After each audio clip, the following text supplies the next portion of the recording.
দেশনেত্রী বেগম খালেদা জিয়া ও ঢাকা মহানগর বিএনপির সাবেক সাধারণ সম্পাদক ঢাকা ৪ ও ৫ আসনের উন্নয়নের রূপকার জননেতা আলহাজ সালাউদ্দিন আহমেদের রোগমুক্তি কামনায় দোয়া ও মিলাদ মাহফিল অনুষ্ঠিত হয়েছে। আজ রমনা থানা বিএনপির আয়োজনে মিলাদ মাহফিলে বক্তব্য রাখেন রমনা থানা বিএনপির সাবেক সভাপতি খন্দকার তোফাজ্জল হোসেন।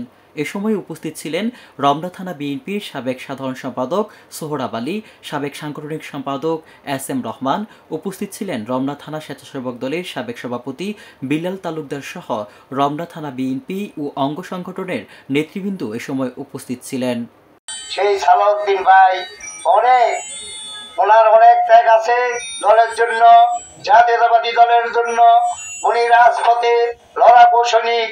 সালাউদ্দিন ভাই অতি তাড়াতাড়ি সুস্থ হয়ে আমাদের মাঝে ফিরে আসবেন, এই দোয়াই আমরা আজকে আল্লাহর কাছে করব।